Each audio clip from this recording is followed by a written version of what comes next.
말씀 보겠습니다. 말씀은 호세아서 5장입니다.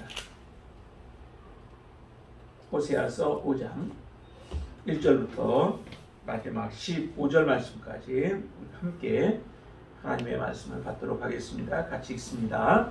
제사장들아 이를 들으라. 이스라엘 족속들아 깨달으라. 왕족들아 귀를 기울이라. 너에게 심판이 있나니 너희가 미스바에 대하여 올무가 되며 다볼 위에 진 그물이 됨이라. 해역자가 사륙제에 깊이 빠졌음에 내가 그들을 다 벌하노라. 에브라임은 내가 알고 이스라엘은 내게 숨기지 못하나니 에브라임아 이제 내가 음행하였고 이스라엘아 이 더러워졌느니라.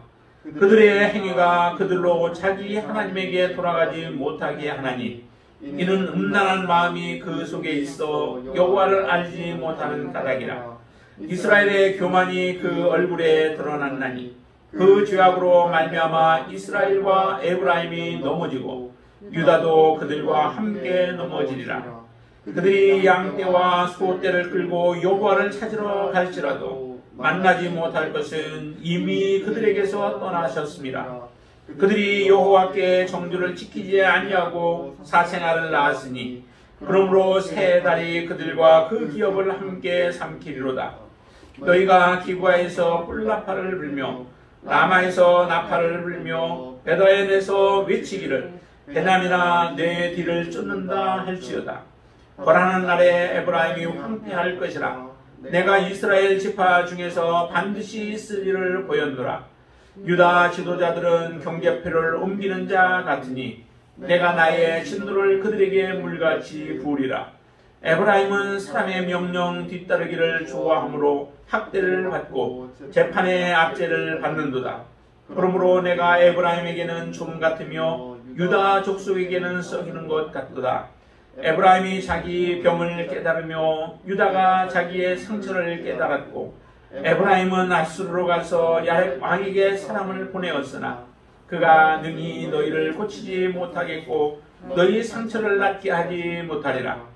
내가 에브라임에게는 사자 같고 유다 족속에게는 젊은 사자 같으니 바로 내가 움켜갈지라. 내가 탈취하여 갈지라도 건져낼 자가 없으리라. 그들이 그 죄를 뉘우치고 내 얼굴을 구하기까지 내가 내 곳으로 돌아가리라. 그들이 고난 받을 때에 나를 간절히 구하리라. 아멘. 선지서들을 보면 참 마음이 좀 무겁습니다. 안타깝기도 하고요. 왜냐하면 그 당시에 쓰러져가는 또 무너져가는 나라를 바라보면서 고통스러운 마음을 가지고 그들이 돌아오기를 바라는 간절한 마음으로 하나님의 말씀을 대언하여 외치지만 그 말씀에 반응하는 사람들이 별로 없다는 거죠. 나라적으로는 번성하여 하고 또 물질적으로는 부족함이 없는 모습으로 살아가는 그 시대 가운데 하나님의 말씀이 전해지기 때문에 어떤 면에서는 그러다 보니까 더 말을 듣지 아니하는 부분도 있을 겁니다. 그것이 자기들이 잘해서 되어진 것이 아니라 하나님의 긍휼이고 하나님의 은혜고 하나님께서 기다리시는 하나님의 마음을 전혀 알지 못하고 그들이 지속적으로 자기들이 행하던 길에서 돌아서지 아니하는 그 모습들을 보면서 참 안타까운 마음을 갖는 거죠. 특별히 지금 호세아 같은 경우는 자기의 한 가정을 하나님의 명령에 따라서 순종하며 자기의 가정을 희생적으로 드리는 삶 아니겠습니까?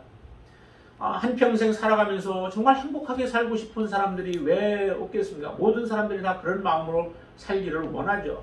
그런데도 자기의 가정을 희생시켜서 하나님의 말씀대로 순종하고 복종하여 이렇게 헌신된 사역을 감당하면 아름다운 열매가 나타난다면 하나님 앞에 돌아오고 그들이 회개하고 그래서 하나님의 자비와 긍휼을 다시 입게 된다면은 그래도 나름대로의 그 가치를 느끼고 보람을 느끼지 않겠습니까? 하나님 앞에 헌신되어 나갔는데도 백성들은 오히려 더 완악한 모습이죠. 하나님이 경고하고 경고하는데 돌아서지 않습니다. 1절에 이렇게까지 얘기하죠. 제사장들아 이를 들으라. 이스라엘 족속들아 깨달으라. 왕족들아 귀를 기울이라 라고 지속적으로 외치죠. 여기에 제사장들, 종교 지도자들을 얘기하는 거죠. 종교 지도자 그리고 이스라엘 족속들 중산층 이상의 그 유산 계층들 이런 사람들, 그리고 또 거기에다가 왕족들까지 얘기를 하죠. 정치 지도자들, 모든 그래도 영향력 있는 사람들을 향하여서 외치는 겁니다. 너희들이 바르게 서야, 하나님 앞에 온전하게 서야 이 나라가 하나님의 긍휼을 입고 하나님의 도우심을 입고 하나님의 은혜를 지속적으로 받는 나라가 되어질 텐데, 왜서부터 종교 지도자, 정치 지도자, 아니면 있는 자들, 권세가 있는 자들이 다 하나님 앞에서 그들은 곁길로 가고 다른 길로 하나님을 대적하는 그 길로 가고 있는 그들을 향하여서 들으라, 깨달으라, 기울이라 라고 하시면서 외치는 말씀이에요. 하나님의 마음이 그대로 담겨지지 않아요. 그들을 향하여 너희들이 빨리 돌아오기를 원하시는 하나님의 마음인 겁니다. 근데 이 모습을 보면서 저는 그렇게 느껴져요. 정말 그때 하나님이 성경적으로 보면은 그때가 이제 이스라엘이 망하기 얼마 전이니까 정말 많이 타락된 그런 모습이죠. 그때에 외쳐졌기 때문에 이럴 수밖에 없다라고 하지만은 지금 하나님의 말씀이 외쳐진다면 지금 외쳐지는 하나님의 말씀에 의해서 사람들이 돌아오는 사람들이 얼마나 될까요? 하나님 앞에 믿음의 삶을 살았던 사람들에게도 지금 하나님이 다시 돌아와서 온전한 믿음을 회복하기를 원하여 우리들에게 지금 계속 말씀하고 계시잖아요. 그런데 우리가 박차고 일어나서 믿음의 자리로 다시 달려오는 사람들이 과연 얼마나 됩니까? 나름대로의 이유는 다 있을 거예요. 이것 때문에 저것 때문에 많은 이유들을 대면서 우리가 나오지 못하는 이유를 얘기하지만 그것은 다 하나님이 보실 때는 변명거리에 불과한 것뿐이라는 거죠. 여기에 제사장들이나 아니면 이스라엘 족속들이나 왕족들도 마찬가지 아니겠습니까? 그들에게 이 선지자 호세아를 통하여서 외치는 그 울림이 그냥 꽹과리와 같은 울림이 되어지고 그들의 귀에는 들려지지 않고 그들의 마음에는 와 닿지도 않고 그들의 생각을 바꿀 수 있는 말씀이 아니라는 거죠. 참 그런 모습을 보면은 지금 저와 여러분들의 삶 가운데서 과연 하나님의 말씀이 어느 정도의 비중을 차지하고 있느냐라고 하는 것을 우리가 다시 한번 생각해 봐야 한다는 겁니다. 특별히 우리가 지금 온전한 주님이 지금 이 땅에 딱 임하신다면 지금 우리가 정말 맞이할 수 있는가? 주님이 왔을 때 부끄러움이 없는 모습으로 주님을 우리가 영접할 수 있는 그런 지금 준비가 되어 있는가라고 하는 것을 본다면 그렇지 않다라고 했을 때 우리는 지금 속히 돌아서야 되는 거죠. 지금 속히 하나님 앞에 돌아서서 우리의 믿음의 자리로 돌아와야 되고 말씀의 자리로 돌아와야 되고 하나님께서 원하시는 그 자리로 돌아와 있는 것이 우리의 믿음의 회복인 거예요. 하나님 그것을 우리에게 원하시는 것입니다. 지금 이 제사장들 또한 이스라엘 족속들, 왕족들 이 사람들의 모습을 보세요. 그들에게는 그 다음에 이어서 보시면 너희에게 심판이 있다라고 말씀합니다. 심판을 받을 수밖에 없는 상황 가운데 있는 자들이에요. 그 심판, 하나님의 심판이 임할 수밖에 없는 사람들을 향하여 외치는데도 그들은 돌아오지 않는다는 거죠. 하나님 앞에 온전하게 서지 않고 자기들의 잘못된 부분들을 깨닫지 못하고 있는 겁니다. 그래서 이렇게 얘기합니다. 너희가 미스바에 대하여 올무가 되며 다볼 위에 친 그물이 됨이라 라고 얘기합니다. 미스바는 이스라엘 영적 각성을 일으켰던 그 귀한 자리죠. 모든 이스라엘 백성들을 모으고 언약궤가 돌아왔을 때 이스라엘 백성들을 모으고 그 가운데서 이제 외치죠. 너희들 이전에 섬겼던 아세라상이나 또한 바알신들을 다 버리고 하나님께로 나오라 라고 외쳐서 그들을 모아놓고 그곳에서 기도하는 거예요. 하나님 앞에 부르짖고 기도하는 겁니다. 하나님만을 붙들고 하나님만을 섬기기로 그들은 결심하는 그 귀한 자리가 바로 이 미스바 성회의 모습 아니겠습니까? 그런데 이 미스바가 오히려 그들을 각성하고 깨우는 자리가 아니라 그들의 올무가 되어지는 자리가 되어졌다라고 하는 겁니다. 이전에 아무리 영적으로 부흥하고 영적으로 창대했던 그런 곳이라 할지라도 우리의 믿음이, 우리의 마음이 타락되어져 버리면 그곳조차도 오히려 하나님 앞에 거침거리가 되어지는 장소가 되어질 수밖에 없습니다. 다볼도 그렇지 않습니까? 다볼도 이스라엘 백성들이 특별히 그 사사시대에 바락이라고 하는 그 사사가 그 가나안 땅에 그 군대, 그 군대가 있었습니다. 거기가 야빈이라고 하는 그 왕이었는데 그들과 싸움이었었죠. 그때 싸움은 대단히 치열한 싸움이었었죠. 왜냐하면 900승이나 되는 그런 철병거를 가지고 있었던 자들과 전투였습니다. 그렇기 때문에 일반적으로는 사실 이길 가능성이 없는 전투였는데도 하나님의 그곳에서 하나님의 역사하심을 통하여 그 모든 900승의 그 철병거가 깨어지고 이스라엘에 승리를 주셔서 시스라라고 하는 그런 장군을 죽이게 되어지며 하나님께서 승리를 주신 것이 바로 이 다볼이었습니다. 근데 그 다볼조차도 하나님이 역사했던 그 자리도 바로 지금 이스라엘 백성들에게 오히려 올무가 그물이 되어진다라고 그렇게 얘기합니다. 이스라엘 백성들이 정말로 하나님 앞에 하나님의 사랑을 받고 하나님의 은혜를 입었다면은 그 자리로 나와야 되죠. 은혜의 자리로 나와서 하나님을 섬기는 삶이 되어야 하는데 그렇지 못하고 오히려 이렇게 얘기합니다. 패역자가 살육죄에 깊이 빠졌으면 내가 그들을 다 벌할 것이다 라고 얘기합니다. 살육죄에 깊이 빠져버렸다는 거예요. 헤어나올 수 없는 가운데까지 그들이 다 갔다는 거죠. 이와 같은 상태에서 하나님의 진노만이, 하나님의 벌만이 내릴 그런 상황 가운데 놓여진 백성들을 향하여서 하나님의 말씀이 외쳐지면 그 말씀을 듣고 빨리 돌이키는 그런 지혜가 좀 있어야 되죠. 그런데도 사람들은 눈이 어두워지고 마음이 닫혀져 버리고 생각이 굳어져 버려서 하나님 앞에 돌아올 마음이 없습니다. 잠시 후도 사람의 일을 모르죠. 몇 분 후에도 우리는 우리의 일을 몰라요. 그 모습을 아주 단적으로 보여주는 것이 그 소돔과 고모라의 모습 아니겠습니까? 그 땅에 그곳에서 사람들은 참 그 재미있게 자기 나름대로는 재미있게 쾌락을 즐기면서 살아가고 있는 자들을 향하여 이 성이 멸망할 것이니까 같이 가자라고 롯의 그 사위들에게 이야기를 하지만은 오히려 그 장인의 말을 농담으로 여겨버리는 이와 같은 상태. 잠시 후에 어떻게 되어질, 성이 어떻게 되어지고 자기의 인생이 어떻게 되어질 것을 알지 못하며 오히려 세상의 쾌락에 푹 빠져 있는 그 모습, 그들을 누가 돌이킬 수 있겠습니까? 사실은 우리가 세상에 빠져버리면 이와 같은 일들이 일어난다는 거죠. 우리가 세상에 취해져 버리면은 우리는 일어날 기미조차 느끼지 못하고 살다가 결국 진노를 당할 수밖에 없는 그 상황 가운데 있다는 거예요. 하나님의 말씀이 우리의 심령을 깨우치지 못한다면 우리는 하나님의 진노 가운데 멸망할 수밖에 없다는 겁니다. 하나님의 말씀이 참 많은 말씀들이 들려지겠지만은 하나님이 돌아오라, 돌이키라, 깨달으라, 다시 하나님의 말씀을 들으라라고 하시는 그 음성이 들려질 때에 내가 있는 자리를 다시 돌아보고 그 자리에서 우리는 하나님 앞에 온전하게 서 있는지를 정확하게 우리는 봐야 한다는 겁니다. 그럴 때에 우리에게 기회가 있고 하나님의 은혜가 우리 가운데 다시 머물게 되어질 줄로 믿습니다. 여기 보세요. 3절에 보면은 이스라엘과 또 에브라임이 어떤 모습이었는지를 보세요. 에브라임은 내가 알고 이스라엘은 내게 숨기지 못하나니 에브라임아 이제 내가 음행하였고 이스라엘이 더러워졌다라고 얘기합니다. 음행하고 더러워진 상태, 그 모습을 발견해야 되는데 발견하지를 못해요. 외치는데도 발견하지 못하고 외치는데도 그것이 나와 상관없는 말씀으로만 그렇게 들려진다면은 그들의 가야 할 길들은 뻔한 길일 수밖에 없습니다. 4절 이렇게 얘기하죠. 그들의 행위가 그들로 자기 하나님에게 돌아가지 못하게 하나니 이는 음란한 마음이 그 속에 있어 여호와를 알지 못하는 까닭이라 라고 얘기합니다.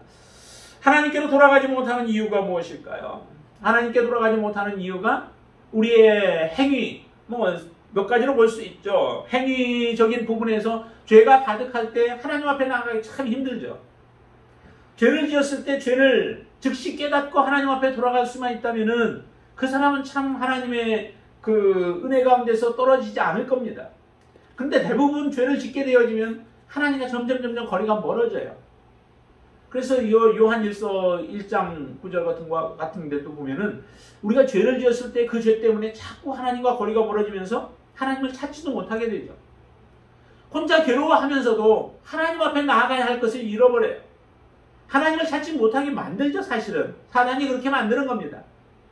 믿는 사람들도 하나님 앞에 믿음 생활 잘하는 사람조차도 사단이 그렇게 만들어버려요.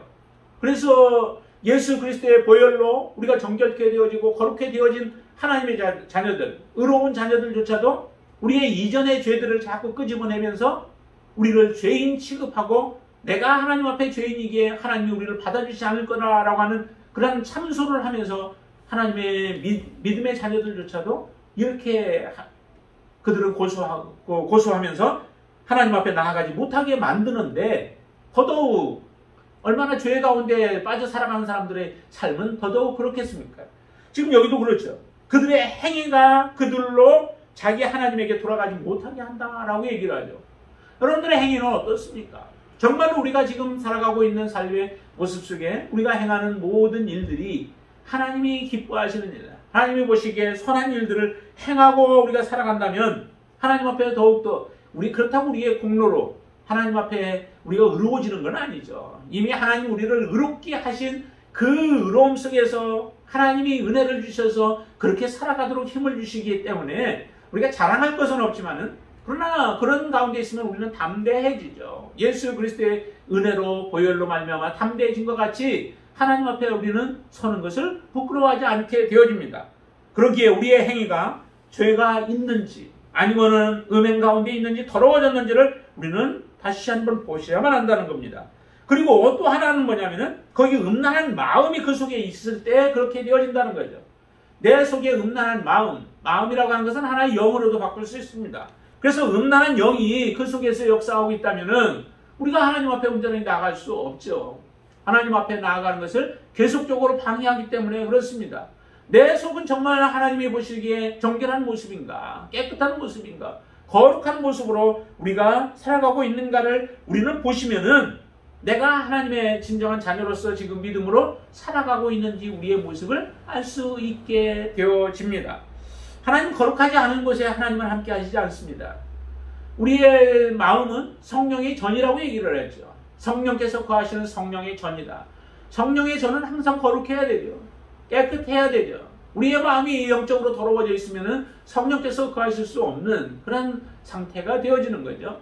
그러기에 내 마음이 성령께 우리가 성령을 회방하든가 아니면 성령을 근심케 하는 일들이 없도록 정결한 마음으로 우리의 마음이 되어져 있는지를 봐야 돼요.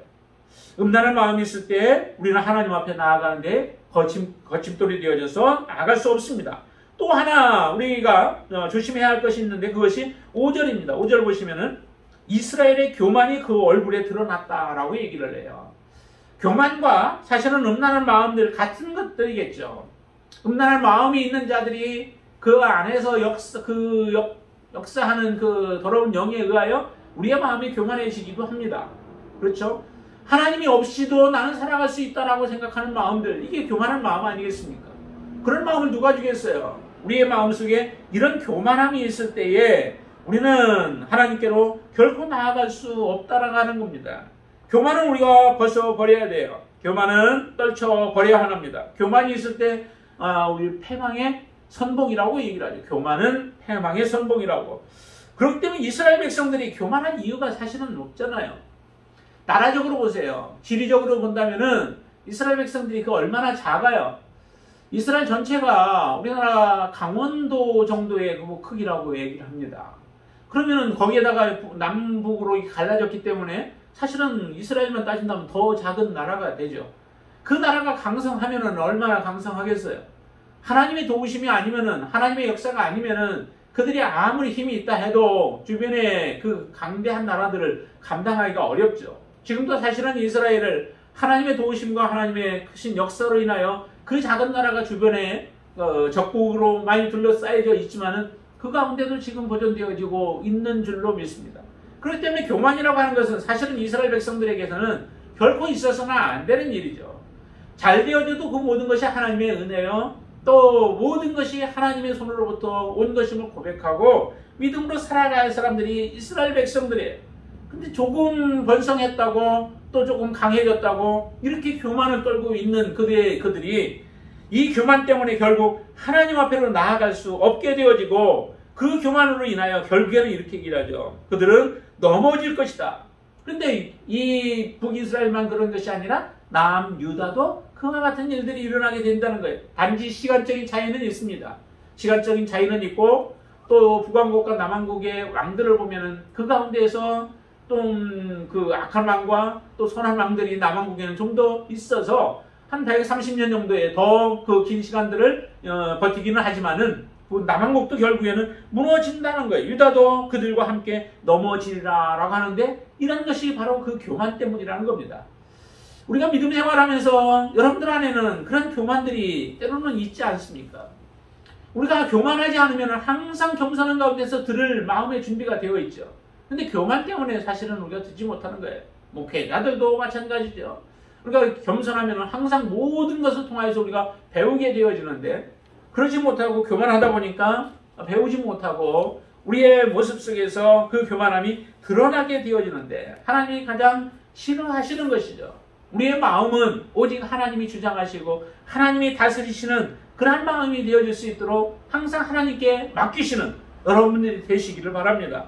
그럴 때 우리는 하나님 앞에 지속적으로 쓰임받는 하나님의 자녀가 되어질 줄로 믿습니다. 우리의 모습은 이스라엘 백성들의 모습을 보면은 그들은 실제적으로 외적인 모습과 내적인 모습들이 완전히 달라요. 그 6절 말씀을 한번 보시죠. 6절 같이 한번 읽어볼까요? 그들이 양떼와 소떼를 끌고 여호와를 찾으러 갈지라도 만나지 못할 것은 이미 그들에게서 떠나셨습니다. 참 안타까운 모습이기도 해요. 우리의 모습이, 또 여러분들의 모습이 이런 모습 되지 않기를 바랍니다. 왜냐하면 나는 하나님을 찾는다고 찾아요. 근데 이미 하나님은 떠나버리셨어요. 그러면 얼마나 허무한 우리의 부르짖음이 되겠어요. 우리가 산을 향하여 외칠 때 메아리가 다시 메아리만이 나의 길로 다시 돌아오듯이 하나님을 부른다고 부르는데 하나님이 이미 떠나셨고 나의 재물에는 전혀 관심도 없고 나를 바라보시도 않고 나를 지키시도 아니하는 그 하나님을 찾고 있다면은 얼마나 그게 허무한 인생이 되어지고 안타까운 인생이 되고 저주의 인생이 되겠습니까? 내가 부를 때 하나님은 내가 여기 있다라고 말씀하실 때에 그게 복된 인생이죠. 하나님을 찾는데 지금 여기 보면은 양떼와 소떼를 끌고 여호와를 찾으러 간다라고 하는 거죠. 외적인 모습은 하나님을 섬기는 모습이 그대로 있어요. 하나님을 찾는 행동도 있어요. 하나님 앞에 나아가서 예배하는 모습도 있어요.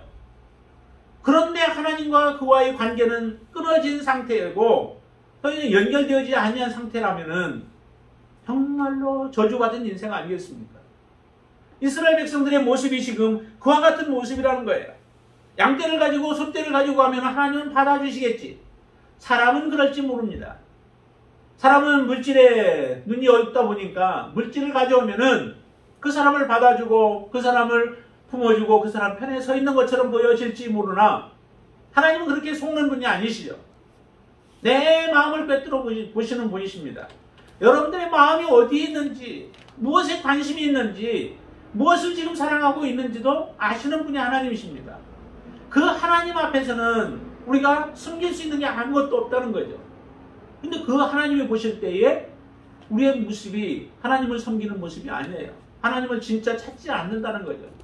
형식적으로는 찾아서 자기의 마음의 위로를 삼으려고 할지는 몰라도 실제적으로는 하나님을 찾지 않고 하나님께 맡기지 않고 하나님을 신뢰하지 아니하고 하나님을 경외하지 아니하면서 살아간다면 그 사람의 모습이 바로 이와 같은 모습이 되어진다는 겁니다. 찾으러 가서 하나님을 예배하는데 하나님은 이미 떠나서 듣지도 받지도 않으십니다. 이게 지금 이때 호세아에게만 얘기하는 게 아니잖아요. 말라기서 같은 경우도 그러고 이사야도 외칠 때 그러잖아요. 너희들이 가지고 오는 천천의 그 수양의 기름과 만만의 그 재물을 가지고 온다 할지라도 하나님 그거 기뻐하지 않는다는 거예요. 너희들이 마음이 떠난 재물은 하나님이 기뻐하지 않고 받으시지 않는다는 겁니다. 정말로 하나님이 기뻐하시는 그런 예배가 되어지려면 하나님의 마음에 합한 모습으로 나아가야 되죠. 사울왕이 아무리 좋은 재물을 예비해놓고 준비해놨다가 하나님 앞에 드린다 한들 하나님은 그거 받기를 원치 않으셨습니다. 오히려 다윗의 시편 51편과 같이 통회하는 심령을 가지고 하나님 앞에 나는 하나님 앞에 죄인이고 하나님 앞에 범죄했다고 통회하며 하나님이 정말 용서해 주실까? 하나님이 받아주실까? 하나님이 나를 기뻐하실까? 그런 의심과 또 그런 아픔을 가지고 하나님 앞에 나아가는 그 통회하는 심령을 가졌을 때 하나님은 그 기도를 받으시는 거죠.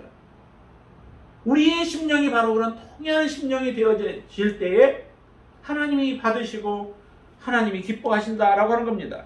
이처럼 양떼와 소떼를 끌고 갔는데 이미 하나님은 그들에게서 떠나버린 상태가 되어지지 않기를 우리 모든 성도들과 정말 하나님의 말씀을 듣는 자들마다 그런 삶이 되어질 수 있게 되기를 바랍니다. 그런 실제적으로 그들의 삶의 모습이 7절 이렇게 얘기합니다. 그들이 여호와께 정조를 지키지 아니하고 사생아를 낳았으니 그러므로 세 다리에 그들과 그 기업을 함께 삼킬 것이다 라고 얘기합니다. 이미 바알과 아세라와 같은 우상들을 섬기는 가운데서 그들이 살아가기 때문에 실제 자녀들의 삶도 하나님을 섬기는 삶이 아니라는 거죠. 내가 실패한 인생이었으면 내 자녀들이라도 온전한 믿음의 삶을 살아가면 가장 그래도 좀 괜찮겠는데 나의 삶이 무너졌을 뿐만 아니라 자녀들의 삶도 무너져서 이미 우상을 섬기고 또 세속화되어져서 세상을 살아가며 살아가는 자녀들이 되어진 그 상황 속에 이제 하나님이 하셔야 할 일들이 무엇이겠습니까? 하나님의 진노밖에 더 있겠습니까? 그래서 이렇게 얘기하죠. 세 다리 그들과 그 기업을 함께 삼킬 것이다 라고 얘기합니다. 세 다리라고 하는 것은 초생달과 같은 그런 모습의 달을 얘기해요. 그러면 어두운 삶의 어두운 모습이죠. 어두운 상태의 그 모습으로 그 달이 그들과 그 기업을 삼켜버리겠다. 다시 말하면 그들의 산업이 무너져 버리는 거예요. 회복되어지 못합니다. 이런 모습으로 되어질 것에 대한 그런 경고를 계속해서 외치는데 이스라엘 백성들이 온전히 돌아오지 않는 겁니다. 그렇기 때문에 하나님은 더 이렇게 나아가죠. 8절에 보면은 전쟁에 대한 예언을 합니다. 너희가 기브아에서 뿔나팔을 불며 라마에서 나팔을 불며 베다에서 외치기를 베냐민아 내 뒤를 쫓는다 할지어다. 임박한 미래에 결과적으로 전쟁이 일어나서 이스라엘 그 백성들이 무너지게 되어지는 거죠. 하나님의 진노가 임하게 되어집니다. 실제적으로 얼마 안 있어서 북이스라엘은 아수르에 의해서 그들은 다 당하게 되고 무너져 함락되어지는 그런 일들이 일어나죠. 하나님의 음성이 들려질 때 빨리 회개하고 돌이키는 그 일들이 일어나야 하는데 그러지 못한 겁니다. 9절 말씀 보시면 벌하는 날에 에브라임이 황폐할 것이라 내가 이스라엘 지파 중에서 반드시 쓸 일을 보였노라. 이것은 피할 수 없는 길들이라는 거예요. 너희들이 반드시 이와 같은 고난을 겪을 수밖에 없다는 겁니다. 너희들이 지금까지 살아온 삶의 모습 속에 하나님을 버리고 정말로 그들의 근원이 되어지고 생수가 되어지는 하나님을 버려버리고 그들의 물을 저축지도 못할 그러한 웅덩이를 그들은 의지하고 살아감으로 인하여 오히려 그것에 찔리게 되어지는 또 고통을 당하게 되어지는 일들을 겪게 되어지죠. 실제적으로 이스라엘의 그 역사 가운데서도 그와 같은 일들이 일어나잖아요. 자기들이 의지했던 나라가 도와줄 줄 알고 동맹을 맺지만은 그 동맹한 나라들이 자기를 지켜주는 게 아니라 오히려 더 큰 아픔을 주고 가시와 같이 그들을 찌르고 그들을 침략하는 일들이 일어나게 되어집니다. 하나님을 우리가 떠나게 되어지면 우리가 아무리 좋은 생각과 계획과 노력을 가지고 일들을 진행한다 할지라도 그것이 우리를 온전하게 세우지 못한다는 겁니다. 반드시 우리는 하나님이 있어야 하나님의 도우심이 있어야만 합니다. 하나님의 역사가 우리의 삶과 함께 할 때에 우리의 삶에 작은 것들이 할지라도 그것이 허비되어지지 아니하고 온전하게 남는 삶을 살아가게 되어지죠. 이스라엘 유다 지도자들은 이렇게 얘기를 하죠. 경계표를 옮기는 자 같이 같았다라고 얘기를 합니다. 경계표를 옮긴다는 얘기는 지금이야 우리가 땅 같은 걸 사면은 그 지적도 같은 게 있잖아요. 그래서 정확하게 그것을 이제 뭐라고 하나요? 그 땅의 그 경계를 하는 게 사람 불러다가 제거해서 하는데 그래서 내 땅, 네 땅이 정확하게 나오지만은 그러나 그 당시에는 그렇지 않잖아요. 땅의 경계를 그냥 돌이나 이런 것들을 가지고 표시를 해 놓았기 때문에 그것을 사람이 보지 않는 그런 때에 살짝 옮겨 놔버리면은 옮겨놓은 그 지역이 내 땅이 되어져 버리는 거죠. 이와 같은 일들이 일어날 수 있다는 거예요. 그는 하나님을 믿지 않기 때문에 이와 같은 일들이 일어나는 거죠. 하나님에 대한 신뢰가 있다면 하나님은 다 보고 계시고 하나님이 아신다면 그와 같은 일들을 행할 수 없는 것입니다. 그러니까 우리의 행동들 하나하나 보면은 정말 하나님을 의식하고 우리가 믿음으로 살아가면서 행하는 행동인가? 아니면 하나님 없이 또 하나님을 믿는다고는 하지만은 하나님을 믿지 아니하고 하나님을 신뢰하지 아니하고 하나님의 임재를 느끼지 아니하면서 우리가 행하고 결단하는 일들인가라고 하는 것들을 우리는 우리 스스로 잘 알 수 있어요. 그렇기 때문에 지금 유다와 같이 이렇게 행하는 지도자들이 되어져서는 안 된다는 거죠. 유다 지도자들은 경계표를 옮기는 자 같으니 내가 나의 진노를 그들에게 물같이 뿌리라 라고 말씀하십니다. 하나님 앞에 신실한 자는 우리는 이 땅에서도 신실하게 살아갈 수 있습니다. 그러나 이 땅에서 신실하게 살아가지 못하는 것은 하나님 앞에 신실하지 못함을 우리 스스로 드러내고 있는 것이라는 겁니다. 저와 여러분들은 정말로 이런 하나님 앞에 신실한 자가 되어져서 하나님이 사람들이 누가 보고 또 사람들이 누가 얘기하지 않아도 우리 스스로를 정직한 모습으로 하나님 앞에 세우는 그런 믿음의 삶을 사실 수 있게 되기를 바랍니다. 그러면서 이제 이렇게 얘기를 하죠.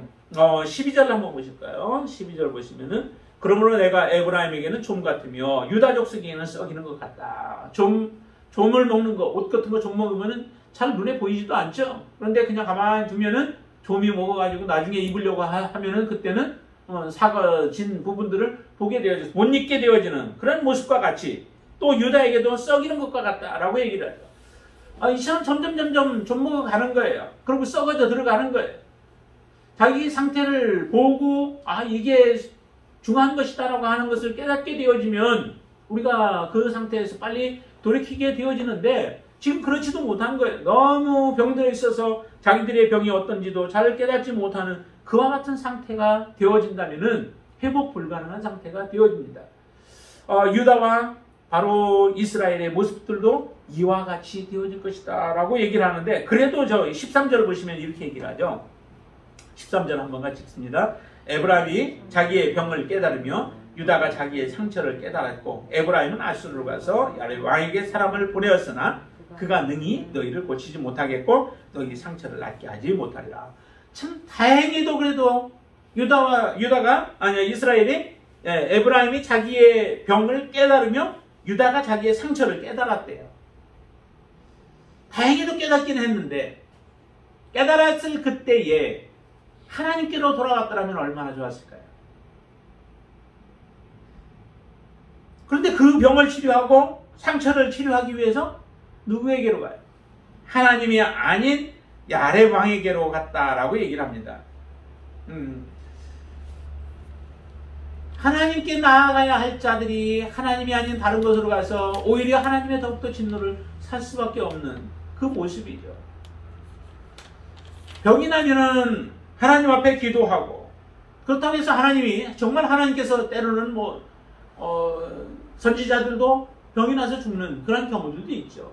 기도 안 해서 죽는다? 그거는 꼭 아니지만은 하나님 앞에 범죄함으로 인하여서 우리가 기도해야 할 때 하나님 앞에 부르짖으라고 할 때에 그때를 알고 부르짖게 되어지면은 그 사람은 또 하나님께서 치유의 역사를 일으켜 주시죠. 그런데 지금 에브라임과 유다의 경우는 자기들의 병과 상처를 깨달은 상태에서 하나님께로 나아가지 않냐고 오히려 야렙 왕에게로 보내졌다라고 얘기합니다. 그러면 이게 치료가 되어질 수 있을까요? 치료가 결코 되어질 수 없죠. 하나님께로만 나와야 치료가 가능한 일인데 아무리 능력 있는 자라 할지라도 그가 치료할 수 없고 하나님의 그 손에서 그는 빼앗아갈 수 없습니다. 여기에 이렇게 얘기하죠. 너희를 고치지 못하겠고 너희 상처를 낫게 하지 못하리라. 하나님이 선언하십니다. 우리의 모든 문제들은 사실은 하나님께 있는 거죠. 더군다나 하나님의 자녀들의 삶의 모습은 더더욱 그렇습니다. 저와 여러분들의 삶은 이미 하나님의 자녀들이고 하나님께서 사랑하는 자들이고 하나님의 은총을 입는 하나님의 자녀들이라면 우리의 모든 문제들은 이제 하나님께 가지고 나아가야 할 문제들입니다. 가정의 어려움도 마찬가지요. 나의 개인의 문제도 마찬가지입니다. 교회의 문제들도 하나님께 가져 나아가야 할 부분이지 이게 세상적인 방법으로 세상적인 지혜로 해결할 수 있는 것들이 아니라는 것을 우리는 분명히 깨달으시기를 바랍니다. 하나님께만 그 답의 해결이 있고 문제의 해결이 있다라고 하는 것을 믿으시기를 바랍니다. 이렇게 에브라임이 아수르로 가서 구하자 14절에 말씀하십니다. 내가 에브라임에게는 사자 같고 유다 족속에게는 젊은 사자 같으니 바로 내가 움켜갈지라도 내가 탈취하여 갈지라도 건져낼 자가 없을 것이다 라고 하나님은 단정적으로 말씀하시죠. 분명히 그렇습니다. 하나님 앞에 우리가 가지고 나아갈 때 그 문제의 해결점이 바로 시작되어지는 줄로 믿습니다. 15절 이제 마지막 절 한번 같이 읽어보시죠. 그들이 그 죄를 뉘우치고 내 얼굴을 구하기까지 내가 내 곳으로 돌아가리라.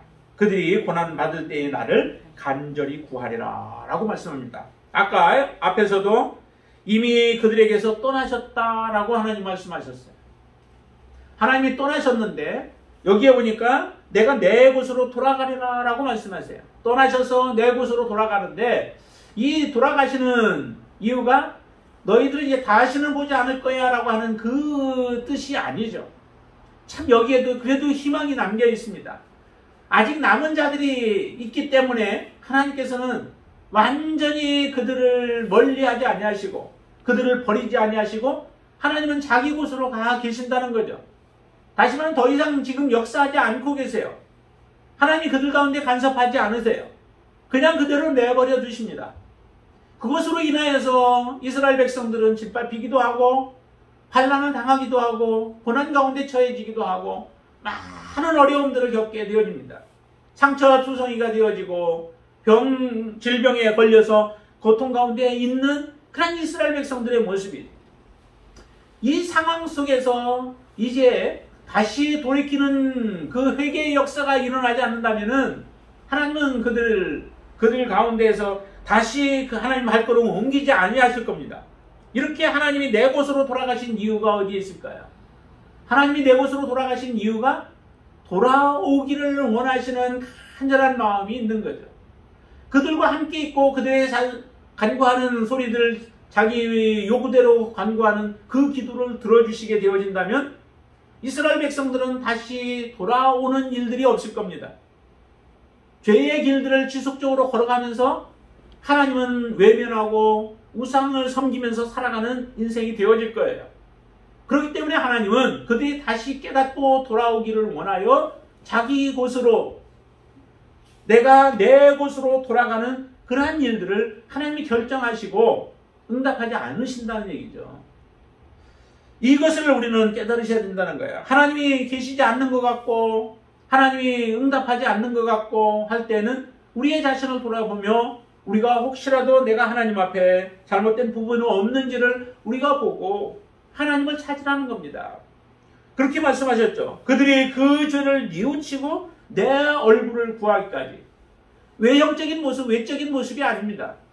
아까 말씀드린 것처럼 정말로 통회하는 마음으로 하나님 앞에 나와서 간구하고 기도하는 그 기도가 필요한 거죠. 바리새인들과 서기관들 가운데 진정한 하나님의 은혜를 입은 자는 세리들이 아니었습니까? 바리새인과 서기관들은 존경까지 사람들의 존경도 받고 인정도 받는 사람들이었습니다. 그런데도 하나님의 인정받는 자는 세리들이었죠. 근데 그들의 기도를 들어보세요. 하나님 앞에 무엇을 구해야 할지 정말 자기 가슴만 쳐며 하나님 앞에 죄인임을 고백하는 그 소리밖에 없잖아요. 무엇 하나 잘한 것도 없어요. 그런데도 하나님의 인정받는 사람은 세리들이었습니다. 많은 것들을 행해놓았고 많은 것들을 이루어놓은 것처럼 보이는 그 바리새인들이 아니었다라고 하는 거예요. 우리가 뭔가를 하는 것도 중요해요.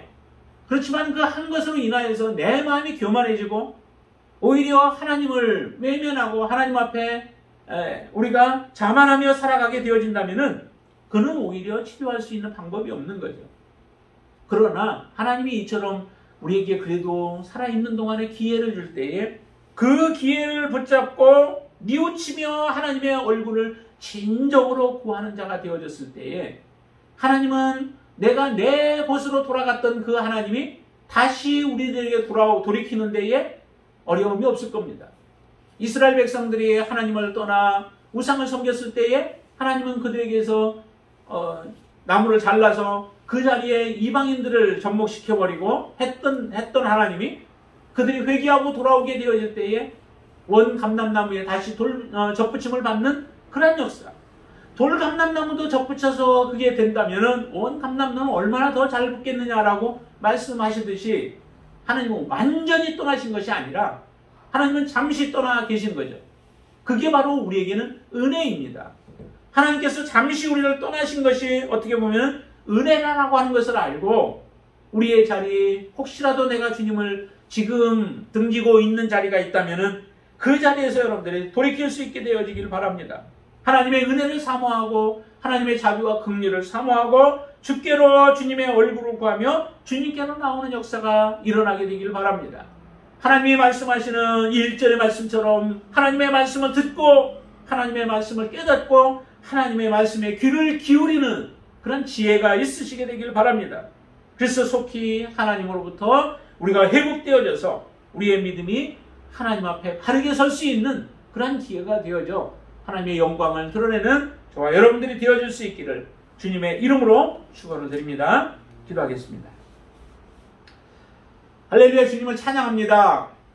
하나님, 우리의 삶 지금까지 살아오는 동안에 때로는 많은 시간의 믿음의 삶을 살아왔고 또한 짧은 시간 동안 믿음의 삶을 살아오면서 주님을 섬겨왔을지라도 하나님, 우리의 횟수의 연수의 횟수가 많다고 우리가 자랑할 것이 아니요 적다고 부끄러워할 것이 아니라 우리의 마음이 하나님 앞에 어떤 모습으로 서 있는지, 우리의 삶이 하나님 앞에 정결한 모습으로 서 있는지, 또한 우리의 생각이 하나님 앞에 바른 모습으로 서 있는지를 보게 하여 주시고 하나님, 우리가 하나님 앞에 온전함으로 설 수 있도록 인도하여 주시옵소서. 혹시 우리 곁을 떠나서 하나님께서 내가 내 곳으로 돌아가리라 라고 하신 말씀처럼 돌아가 계실지라도 우리가 회개하고 돌이켜 하나님의 얼굴을 구하면 하나님은 다시 우리에게로 돌아오시는 하나님이심을 믿고 하나님, 우리의 행위로 말미암아 하나님 점점 하나님으로부터 멀어져가는 어리석은 인생이 되지 아니하고 다시 돌이켜 주님의 은혜를 회복해 되어지는 귀한 역사가 일어나도록 역사하여 주시옵소서. 온전한 믿음으로, 거룩한 믿음으로, 선한 믿음으로 살아가기를 원합니다. 주님만이 나의 주인이심을 고백하며 믿음으로 살아가기를 원하오니 인도하여 주시옵소서. 예수님의 이름으로 간절히 기도드리옵나이다. 아멘.